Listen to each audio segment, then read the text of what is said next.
The smoking ban debate continues, and let's see if anybody is making any sense.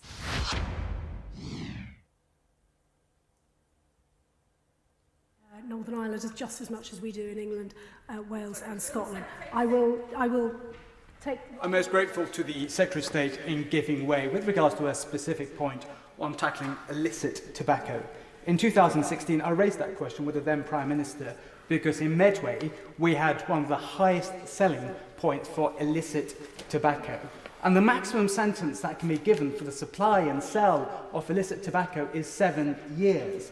As part of that strategy to deal with illicit tobacco, will the government now be looking to increase the sentencing for the sale and supply for illicit tobacco? Because at the moment, she's right, this party is committed to lower taxation, but tax avoidance and evasion cost this country $2 billion. And if we don't get this right, with regards to imposing this mandatory, the banning of cigarettes, which I don't agree with, because I think we should do it through education and awareness, you are going to get more people buying illicit tobacco, and that cannot be right. My honourable friend gives me the ideal opportunity to talk about my favourite criminal offence, which is cheating the public revenue. It's a criminal offence, very settled law. It has a maximum sentence of life imprisonment, and I have deployed it myself against the organised crime gangs I referred to at the very beginning of this speech. So an ingenious, oh no, sorry, that's far too, please don't think I'm praising myself, crikey. A sensible prosecutor, a sensible prosecutor will always look at that criminal offence, because that gives the, it's settled law, it's good law, and also it has the maximum sentence of life imprisonment for those who indulge in it. And so in conclusion, Mr. Speaker, I'm going to now, I'm afraid, conclude, because I have been, in fairness, I've been generous. In conclusion, Mr. Deputy Speaker, we want to build a brighter future for our children and our grandchildren. This means moving from the tossing sea of cause and theory to the firm ground of result and fact. The result of this legislation will be to free future generations from the tyranny of addiction and ill health. The facts include that parents are worrying about youth vaping, and they want us to take on the tobacco and vaping industries. And the result and facts of this will save hundreds of thousands of lives, reduce pressure on our NHS, and increase millions of young people's chances in life.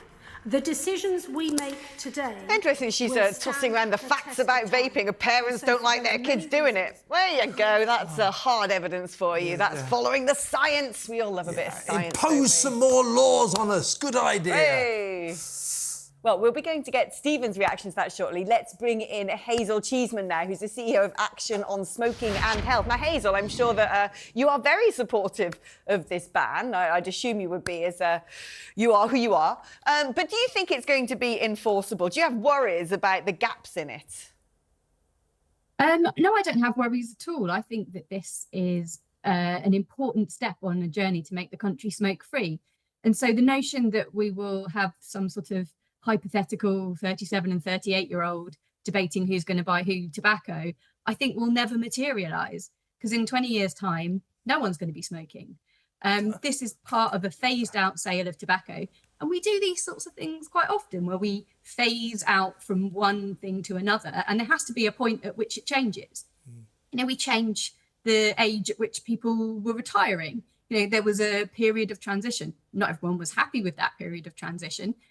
But nonetheless, when you have to move from one thing to another because you desire the outcome, which in this case would be a country where people are not dying from the terrible consequences of smoking, you have to have a period where you change from one to the other. And this phased ban is absolutely what's needed, and it can be made to work.